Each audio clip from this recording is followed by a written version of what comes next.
Bismillahirrahmanirrahim. Assalamualaikum warahmatullahi wabarakatuh. Selamat siang. Salam sejahtera bagi kita sekalian. Shalom, Om Swastiastu. Namo Buddhaya.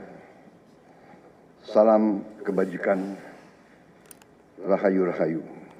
Saudara-saudara sekalian, para anggota Kabinet Merah Putih yang saya hormati dan saya banggakan, Wakil Presiden yang saya hormati, para Menko,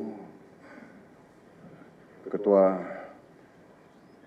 Dewan Ekonomi Nasional, para Ketua Badan, Panglima TNI, Kapolri, Jaksa Agung yang saya hormati, Kepala BIN. Saudara-saudara sekalian, sekarang saya kira adalah suatu momen bersejarah. Ini adalah sidang kabinet paripurna pertama yang saya pimpin. Kabinet yang kita sepakati, kita beri nama Kabinet Merah Putih untuk menjadi suatu simbol persatuan, simbol kebersamaan, simbol kebangsaan. Saya terus-menerus sudah beberapa tahun ini maju ke hadapan rakyat Indonesia, kepada semua pemimpin politik, pemimpin masyarakat, pemimpin agama, pemimpin pengusaha. Saya terus-menerus menekankan pentingnya persatuan. Sumber kunci keberhasilan kebangkitan suatu bangsa dalam sejarah manusia berabad-abad, kuncinya adalah bila elitnya bisa kerjasama, bila elitnya bersatu. Persatuan ini artinya adalah kita bisa sepakati mana adalah kepentingan nasional yang inti, mana adalah kepentingan nasional yang vital bagi kelangsungan hidup bangsa kita. Kita masing-masing punya kepentingan politik masing-masing. Kita masing-masing punya kepentingan kelompok masing-masing. Tapi manakala kita sudah bicara tentang bangsa dan negara, kita harus sepakati kepentingan nasional yang vital. Saya meyakini bahwa kepentingan nasional vital kita tentunya harus kita sepakati adalah kemerdekaan dan keutuhan NKRI. Keutuhan Negara Kesatuan Republik Indonesia. Dan untuk menjamin keutuhan dan kelangsungan hidup Negara Kesatuan Republik Indonesia, kita harus dengan handal, dengan cerdik, dengan pandai bisa menjaga dan mengelola kekayaan bangsa kita. Hanya apabila kita bisa menjaga dan mengelola dengan baik semua kekayaan kita, hanya dengan demikian kita bisa memberi pelayanan kepada rakyat kita. Kita bisa memberi kebutuhan hidup rakyat kita. Kita bisa membayar segala keperluan suatu negara modern Dan di antaranya tentunya adalah menjamin kedaulatan bangsa. Saya ingatkan saudara-saudara sekalian, jangan sampai kita lupa dengan Undang-Undang Dasar kita sendiri, Undang-Undang Dasar 1945, yang jelas dalam pembukaannya tertera tujuan-tujuan nasional kita, di mana tujuan-tujuan nasional kita sangat jelas oleh pendiri-pendiri bangsa kita. Tujuan pertamanya adalah melindungi segenap bangsa Indonesia dan seluruh tumpah darah Indonesia. Ini tujuan nasional yang pertama. Untuk kita survive. Karena itu kita perlu memikirkan apakah kita sudah cocok atau tidak investasi kita kepada pertahanan bangsa Indonesia. Kedua, tentunya memajukan kesejahteraan umum. Saya katakan berkali-kali bahwa negara yang merdeka, rakyatnya harus merasakan kemerdekaan. Janganlah kita bangga menjadi anggota G20 kalau rakyat kita masih banyak yang miskin, masih banyak yang lapar. Mencerdaskan kehidupan bangsa mutlak. Pendidikan bagi kita adalah prioritas yang sangat tinggi. Saya kira ini terlihat komitmen kita kepada pendidikan. Kalau tidak salah, alokasi kita dalam anggaran 2025 untuk pendidikan salah satu tertinggi, Pak. Mungkin selama sejarah kita. Untuk pertama kali kita sudah 25%, Pak, Bu, ya. 20.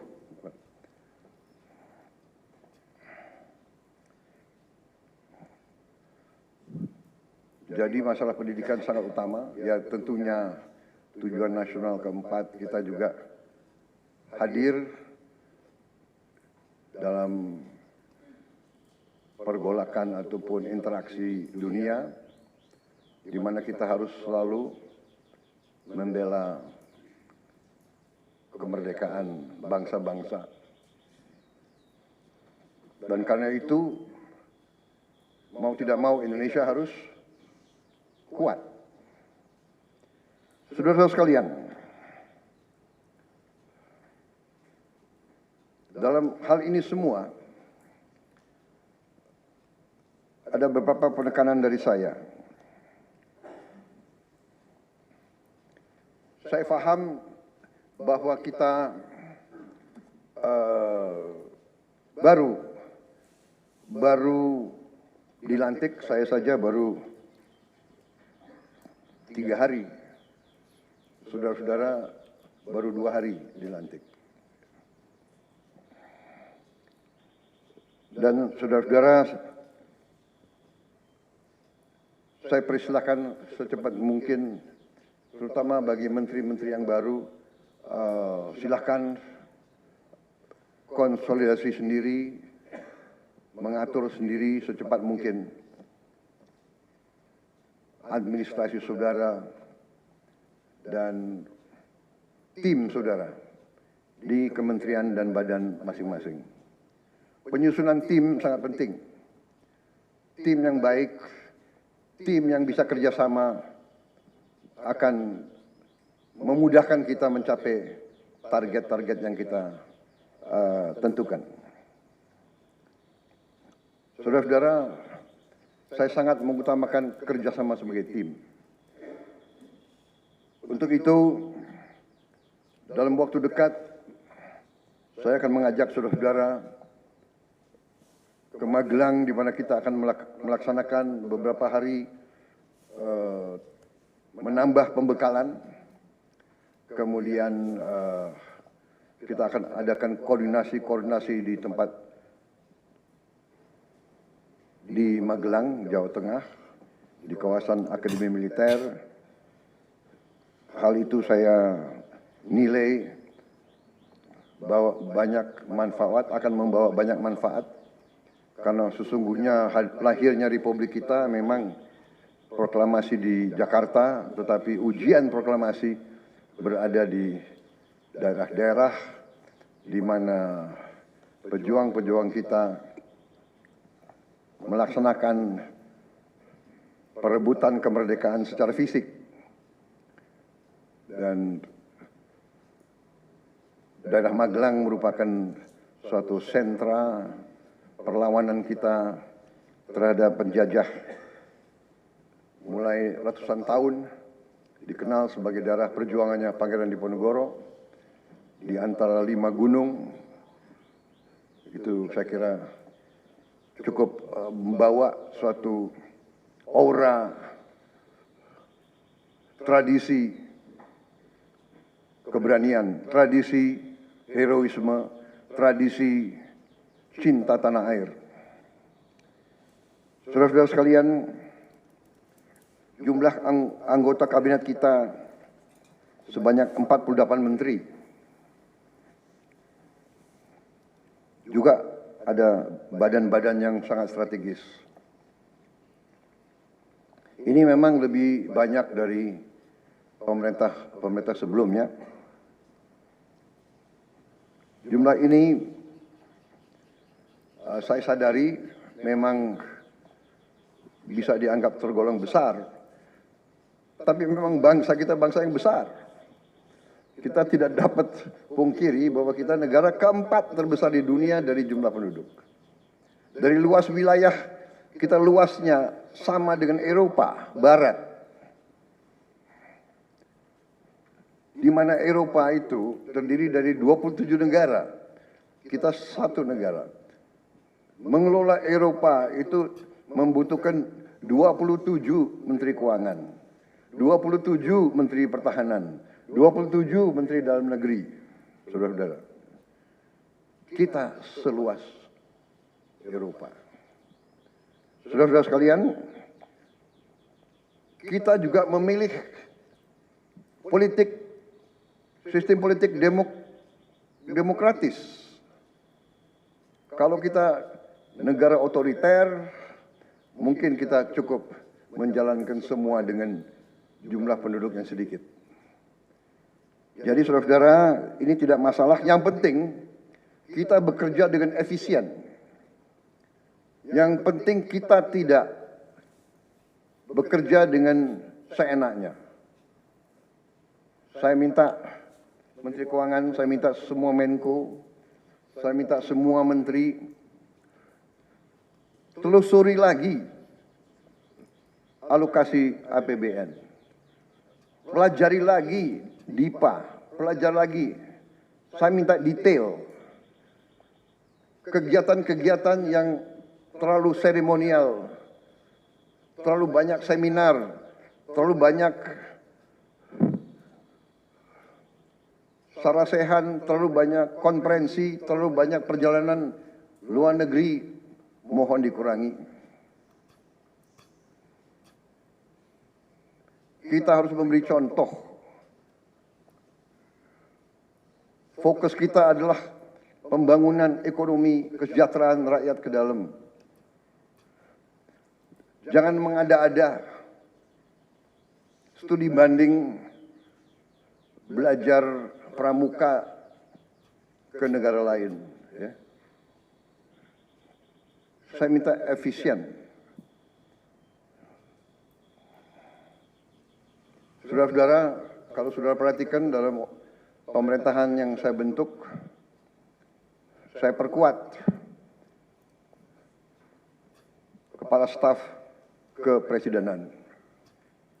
Saya perkuat itu, saya ada tambah lagi Badan Pengendalian Pembangunan dan Investigasi Khusus. Tugas mereka adalah memonitor semua program, semua proyek yang kita akan lancarkan.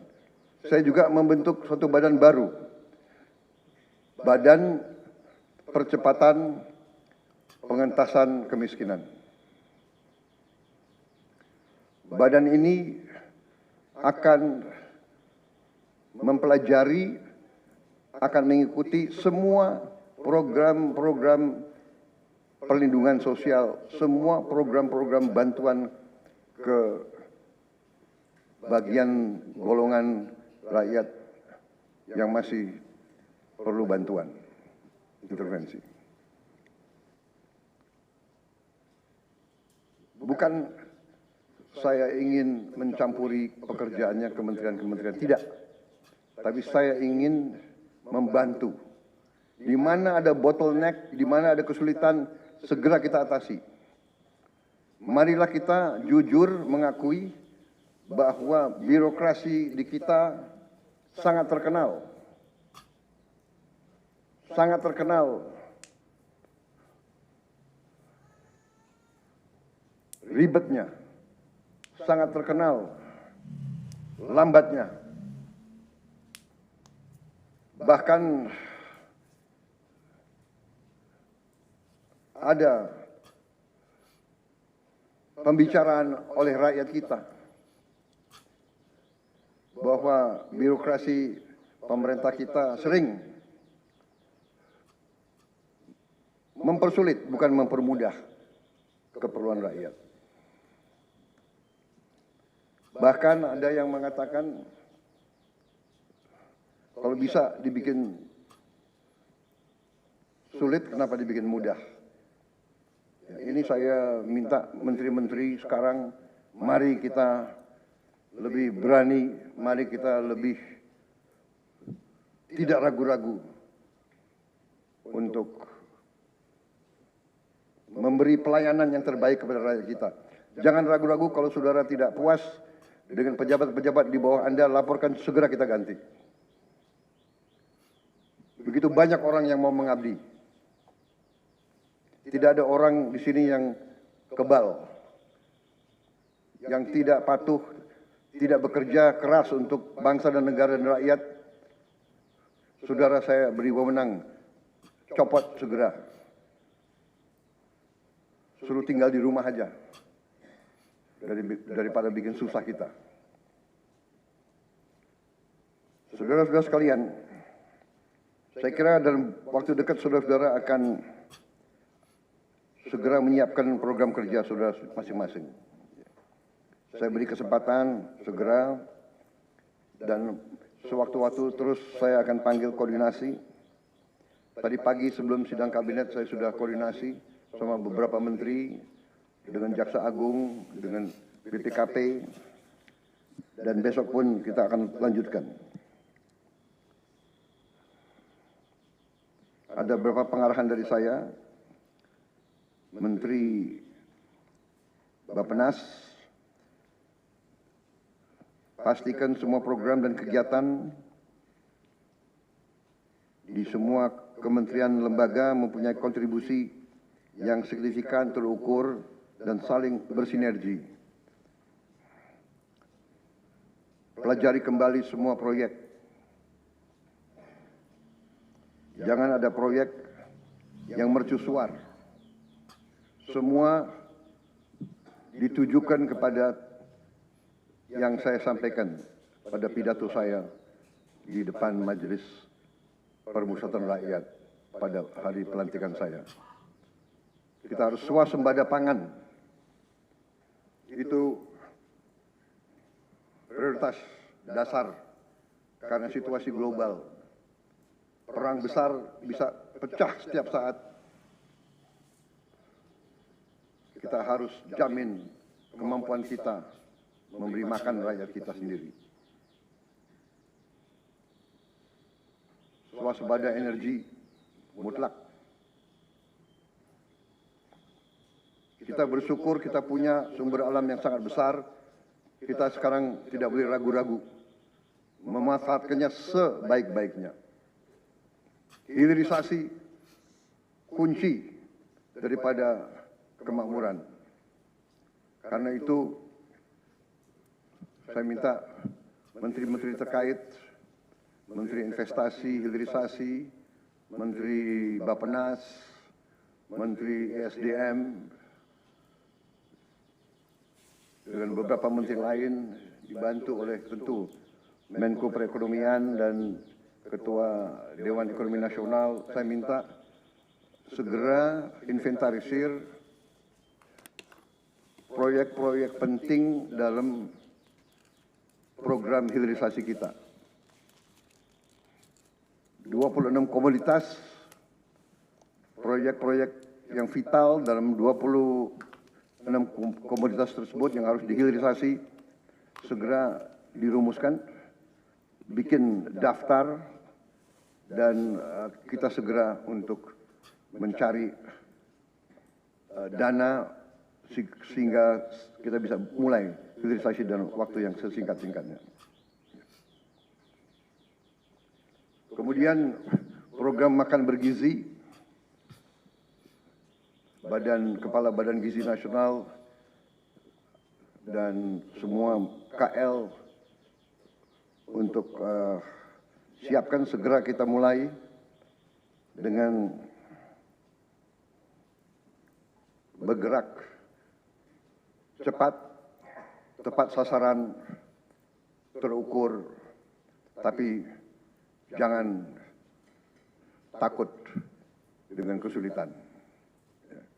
Saya masih mendengar beberapa tokoh meragukan kemampuan kita untuk melaksanakan itu.